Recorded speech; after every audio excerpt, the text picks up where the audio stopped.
Hi friends, അപ്പം നമുക്കിന്നൊരു അയക്കൂറ കറി ഉണ്ടാക്കാം. അയക്കൂറ മീൻ വാങ്ങിയിട്ടുണ്ട്, അതിനെ കൊണ്ട് നമുക്ക് കറി വെക്കാം.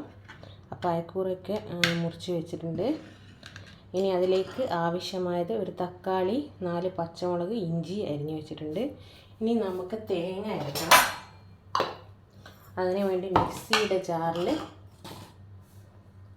ഒരു അരക്കപ്പ് തേങ്ങ ഇട്ട് കൊടുക്കാം.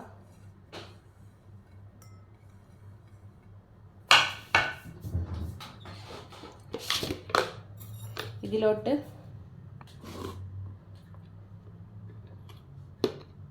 ഒരു 1/4 സ്പൂൺ മഞ്ഞൾപ്പൊടി, 1 സ്പൂണ് മുളക് പൊടി. ഇനി ഇത് നന്നായി വെള്ളം ഒഴിച്ച് നന്നായിട്ടൊന്ന് അരച്ചെടുത്തിട്ട് വരാം.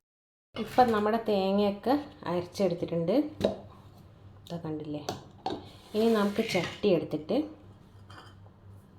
അതിലോട്ട് തക്കാളി, പച്ചമുളക്, ഇഞ്ചിയൊക്കെ ഇട്ടെടുക്കുക.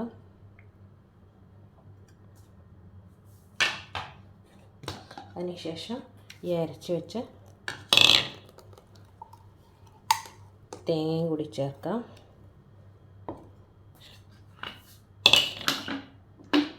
ഇനി ഈ കറിയിലേക്ക് ആവശ്യത്തിനുള്ള വെള്ളം നമ്മൾ ഒഴിച്ചെടുക്കാം. നോക്കി ഒഴിക്കാം. ഇനി ഇത് പുളിവെള്ളമാണ്, പുളിവെള്ളം കൂടി ഒഴിച്ച് കൊടുക്കുന്നത്. ആവശ്യത്തിന് ഉപ്പ്. ഇനി തക്കാളി, പച്ചമുളക്, ഇഞ്ചിയൊക്കെ നമുക്ക് ഈ കറിയിൽ നിന്നൊന്നിങ്ങനെ ഒന്ന് സ്മാഷായി കൊടുക്കണം.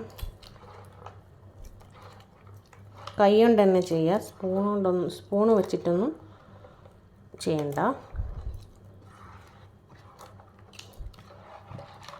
ഇനി ഉപ്പൊക്കെ ഉണ്ടോ നോക്കുക. ഇതിലോട്ട് കുറച്ചുകൂടി വെള്ളം ഒഴിച്ച് കൊടുക്കുക, കറിക്ക് കൊഴുപ്പുണ്ട്. ഇനി ഇത് നമുക്ക് ഗ്യാസിലോട്ട് വെച്ച് കൊടുക്കാം. ഇപ്പോൾ കറി ഞാനിവിടെ ഗ്യാസിലോട്ട് വെച്ചിട്ടുണ്ട്. ഇനി ഇതൊന്ന് തിളക്കണം. തിളച്ചതിന് ശേഷം നമുക്ക് മീൻ ഇട്ടെടുക്കാം. ഇപ്പം നമ്മുടെ മീൻ കറി ഇവിടെ നന്നായിട്ട് തിളച്ച് വന്നിട്ടുണ്ട്. ഇനി ഇതിലോട്ട് നമുക്ക് മീൻ ഇട്ടെടുക്കണം.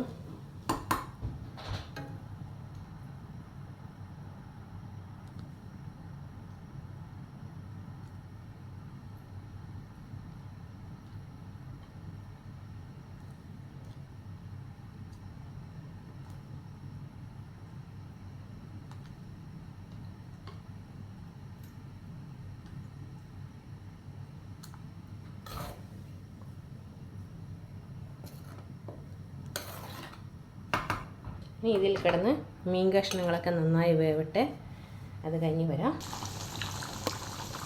ഇപ്പം നമ്മുടെ മീൻ കറിയൊക്കെ നന്നായി വറ്റി വന്നിട്ട് നമുക്കിതിലോട്ട് കുറച്ച് കറിവേപ്പില ഇട്ട് കൊടുക്കാം.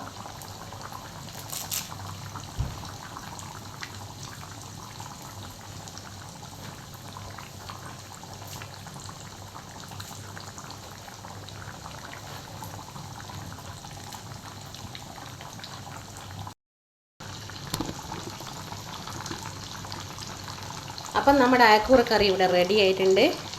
നല്ല അടിപൊളി തേങ്ങ അരച്ച് വെച്ച അയക്കൂറക്കറിയാണ്. അപ്പം നിങ്ങളെല്ലാവരും ഇതുപോലെ ഒന്ന് ട്രൈ ചെയ്ത് നോക്കണേ. ഞാനിങ്ങനെയാണ് മീൻകറി വെക്കാറ്. അപ്പോൾ ഈ മീൻകറി ഇഷ്ടപ്പെട്ടാൽ എല്ലാവരും ലൈക്കും ഷെയറും കമൻറ്റും ചെയ്യണം. കമൻറ്റ് ചെയ്യാൻ മറന്നു പോകാറ്. അപ്പോൾ അടുത്തൊരു നല്ലൊരു വീഡിയോയുമായി വരാം. അതുവരെ ബായ്.